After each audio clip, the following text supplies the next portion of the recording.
Identifiés et traqués par les forces de sécurité intérieure, ces criminels de grand chemin ont été mis hors d'état de nuire. Grâce à un travail d'investigation minutieux, la police a pu remonter le réseau et procéder à leur arrestation. Les objets volés ont été retrouvés, prouvant l'efficacité des forces de sécurité dans leur lutte contre la criminalité. Devant la presse, le porte-parole de la police, le contrôleur général Paul Manga, est revenu sur le bilan de cette vaste opération.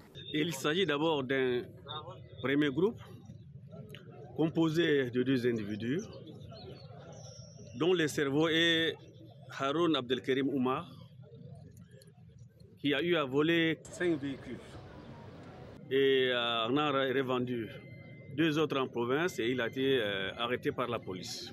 Et là, c'est quelqu'un qui fait rage dans la ville de N'Djamena.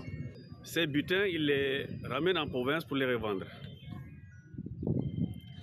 Le deuxième groupe qui focalise notre attention est composé également de 2 jeunes. Ceux-là sont spécialisés dans le vol à la tire.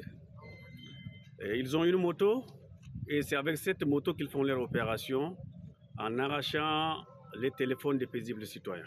Plus grave, un autre groupe composé de 3 personnes. Et ce groupe, le cerveau est une femme.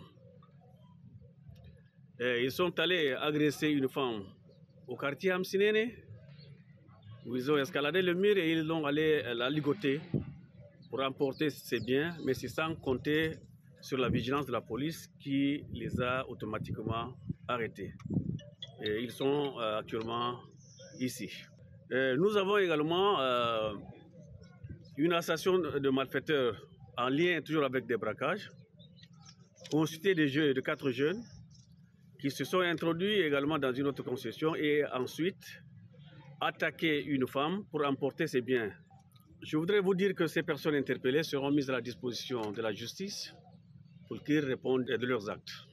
Un coup dur pour les criminels, mais une victoire pour la sécurité intérieure. Cette opération témoigne de l'engagement sans faille des forces de sécurité intérieure dans la lutte contre le grand banditisme. Toutefois, la vigilance reste de mise. La population est appelée à une collaboration étroite avec les forces de sécurité intérieure en dénonçant tout acte suspect.